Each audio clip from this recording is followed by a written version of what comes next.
আসসালামু আলাইকুম। মহাকাশ যেমন রহস্যময়, আমাদের এই শরীরটাও কিন্তু তার চেয়ে কম নয়। কিন্তু আপনি কি জানেন, দীর্ঘ সময় না খেয়ে থাকলে আমাদের শরীরে বিলিয়ন বিলিয়ন কোষের ভেতর কি ঘটে? বিজ্ঞানের ভাষায় একে বলে অটোফ্রিজ।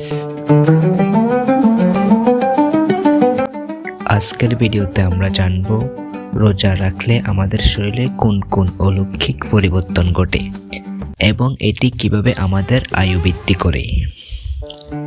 রোজা রাখলে শরীরে যা যা ঘটে। 1. Metabolic switch. সাধারণত আমাদের শরীরে গ্লুকোজ থেকে শক্তি নেই, কিন্তু রোজা রাখলে জমে থাকা চর্বি ফোটাতে শুরু করে, যাকে বিজ্ঞানের ভাষায় কেটোসিস বলা হয়। এটি আমাদের ব্রেনকে আরও শার্প করে তোলে। এখন এই শার্পটা কি? শার্প হচ্ছে এক ধরনের সুপার কম্পিউটার মতো, অর্থাৎ আমাদের ব্রেন পাওয়ার আগের তুলনায় অনেক বেড়ে যায়। 2. অটোফ্রিজ, কোষের পরিচ্ছন্নতা। 2016 সালে চিকিৎসা বিজ্ঞানের নোবেল বিজয়ী পদ্ধতি অনুযায়ী রোজা থাকলে নিজের ভেতরকার পুরানো এবং ক্ষতিকর অংশগুলো খেয়ে ফেলে শরীরকে পুনরুজ্জীবিত করে। 3. হরমোনের ভারসাম্য। ইনসুলিন সেনসিটিভিটি বেড়ে যাওয়া এবং গ্রোথ হরমোন মাত্রা কয়েক গুণ বৃদ্ধি পাওয়া, যা পেশি গঠন ও তারুণ্য ধরে রাখতে সাহায্য করে। আমাদের খাবারের রুচি বা প্রেম কিভাবে বাড়বে? দীর্ঘক্ষণ ক্ষুধার্ত থাকার পর আমরা যখন ইফতার করি, তখন আমাদের জিহ্বা টেস্ট বোর্ডস বা স্বাদকোদরগুলো আগের চেয়ে অনেক বেশি সংবেদনশীল হয়ে ওঠে। ফলে সাধারণ খাবারও আমাদের অনেক সুস্বাদু মনে হয়।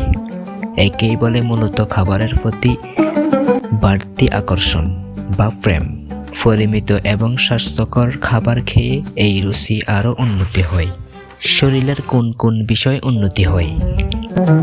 রোজা রাখলে প্রধানত এই 3টে স্তরে শরীরের উন্নতি হয়। 1. মানসিক প্রশান্তি। মস্তিষ্কে বেন্ডিরাইবড নিউরোট্রাফিক ফ্যাক্টর বেড়ে যায়, যা বিষণ্ণতা কমায়। 2. হৃদযন্ত্রের সুরক্ষা। রক্তচাপ ও কোলেস্টেরল নিয়ন্ত্রণে আসে। 3. রোগ প্রতিরোধ ক্ষমতা। শরীরের ইনফ্লামেশন বা পদার্থ কমে যায়, ফলে দীর্ঘমেয়াদী রোগ থেকে মুক্তি পাওয়া সহজ।